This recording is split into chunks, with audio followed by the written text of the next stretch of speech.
অম্বুবাচীৰ নিবৃত্তিৰ পিছত প্ৰতি বছৰে কামাখ্যা মাৰ দৰ্শন কৰিবলৈ অহাৰ বহুদিনীয়া এটা পৰম্পৰা। অম্বুবাচী যদিও দুদিন আগতে হৈ গ'ল, জনসমাগমৰ প্ৰতি লক্ষ্য ৰাখি বা মানুহৰ কষ্ট হ'ব বুলি অম্বুবাচীৰ ঠিক পিছতে মই অহা নাছিলোঁ। আজি মহামায়াৰ দৰ্শন লোৱাৰ সৌভাগ্য হ'ল। সপৰিয়ালে আহি মা কামাখ্যাক প্ৰণাম সেৱা কৰিলোঁ। অসমবাসীৰ কল্যাণ কামনা কৰিলোঁ, সকলোৰে মংগল কামনা কৰিলোঁ। আৰু এই বছৰ অম্বুবাচী মেলা খুব ধুনীয়াকৈ পাৰ কৰি নিয়াৰ বাবে মই আমাৰ মন্দিৰ কমিটি, পৰ্যটন বিভাগৰ মন্ত্ৰী ৰঞ্জিত দাস ডাঙৰীয়া সকলোকে মই ধন্যবাদ জনাইছোঁ। After Ambubachi, today I, along with my family,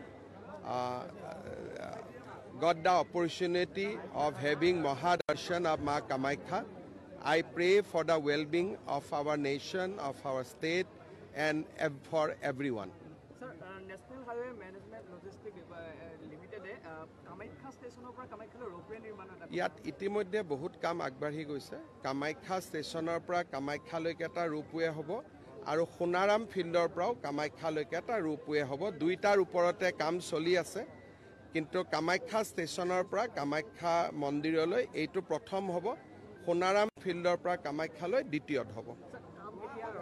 খুব সোনকালে হ'ব, টেণ্ডাৰ অলৰেডি হৈছে। খুব সোনকালে কামবোৰ হ'ব, কিন্তু মন্দিৰত মাটি লওঁতে অলপ সময় লাগিলে। এতিয়া সকলো শৃংখলিত হৈছে। নৰ্থ ইষ্টত কেইবাটাও ৰোপৱেৰ এতিয়া ফিজিবিলিটি ষ্টাডি চলি আছে। বৰাকৰ ভুৱন তীৰ্থ, বিশ্বনাথৰ উমা তামনি কাম ইতিমধ্যে আৰম্ভ হৈছে। কামাখ্যা আৰু কামাখ্যা ৰেলৱে ষ্টেচন, এনেকৈ ৰোপৱেৰ ওপৰত এতিয়া ভাৰত চৰকাৰে গুৰুত্ব দিছে। কেইবাটাও ৰোপৱে প্ৰকল্পৰ ফিজিবিলিটিৰ কাম চলি আছে। একদম মায়ে যি কৰিব সেয়ে হ'ব, তাৰ ওপৰত একো নহয়, তাৰ তলত একো নহয়। মালিক এইফালে হয়, এইটোৱে ক'লো যে মালিক এইফালে আছে। গতিকে মা কামাখ্যা শংকৰদেৱ যি আশীৰ্বাদ কৰে সেইটোৱে হ'ব, বেলেগ একো নহয়। হ'ব।